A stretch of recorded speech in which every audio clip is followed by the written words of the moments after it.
Hello everyone. The project we're discussing today is email classification to abusive and non-abusive using NLP.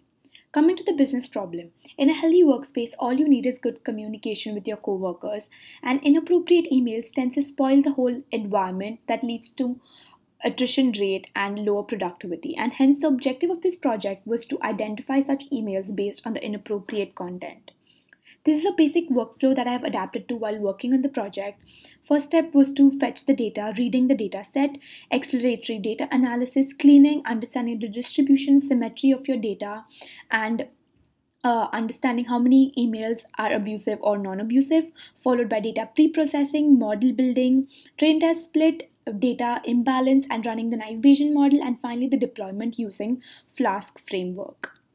Coming to the exploratory data analysis, our dataset consists of 5 columns with 48,076 records, and our features of interest is the independent variable, which is the content, and the dependent variable class. Here is a basic count plot for the abusive and the non-abusive emails. There are 3,410 abusive emails and 44,666 non-abusive emails. As you can see, the dataset is highly imbalanced. Coming to the data cleaning and the pre-processing bit. What we first did was removing the numbers, symbols, punctuation, spaces. Second was to normalize the data. And what normalizing means is to make the analysis process more accurate by converting the text into a standard format. And hence normalizing is when all the entire text is either in your lower or uppercase.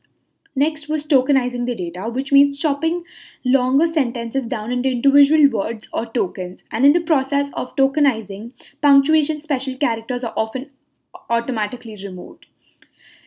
Other step was lemmatizing and stemming. Now, the shortcomings of stemming were that it did not give us meaningful words, hence stemming was used, and stemming is basically extracting the original form of the word, aka the lemma, by removing all the prefix, suffixes, and hence if you give the lemmatization a word, say paid, it would give you pay or paid, which based on the word's location in the sentence. Next was removing stop words. Now what this means is stop words are words that provide no information to our model, and hence they are unwanted and have to be removed from the corpus. Stop words are words like the, and, or. Finally, vectorizing. Vectorizing all the words into matrices. For this, I use Count Vectorizer, which is a great tool provided by scikit-learn, and it is used to transform a given text into a vector on the basis of the frequency of the word. It converts a matrix in which each unique word is represented by a column of the matrix, and each text sample from the document is a row in the matrix. Now I would just like you to see a piece of code that I have written just to understand the whole process better. Here is the first text cleaning process, removing the punctuation, spaces, then tokenizing of your sentences, stemming, removing stop words which are unwanted, and then joining meaningful stem words into sentences. And here we have the final clean data set ready to be explored and classified. Next, we come to perhaps one of the most important techniques that I have applied to my dataset, which is the SMARTine, synthetic minority oversampling technique using edited nearest neighbor. How this starts is how you would usually use k-nearest neighbor to classify your data.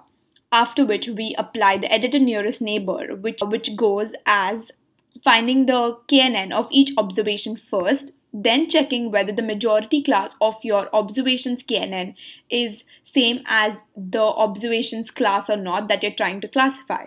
Now, if the majority class of your observations KNN is different from the class of the observation that you're trying to classify, then the observation and its KNN are deleted from the dataset.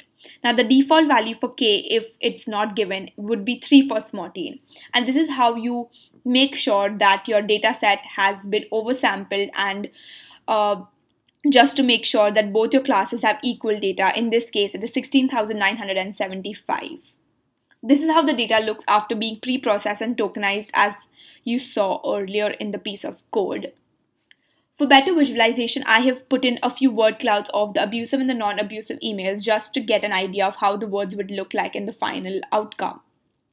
These are the 2 word clouds that I have generated. Coming to the model building and accuracy. Now for this, I have applied two naive Bayesian models to my data set, which is the multinomial and the Gaussian naive Bayesian. What is naive Bayesian? It's basically a machine learning probabilistic algorithm, supervised algorithm that is based on Bayes' theorem. Now, multinomial naive Bayesian is used to model feature vectors where each value represents the number of occurrences of a term relative to its frequency.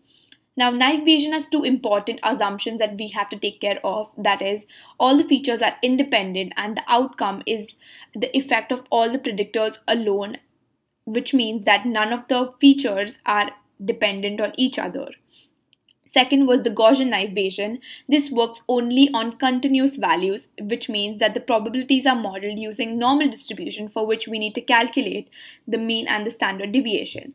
As you can see from the accuracies in the table below, I have achieved a test accuracy of 94% in multinomial and Gaussian has an accuracy of 65%.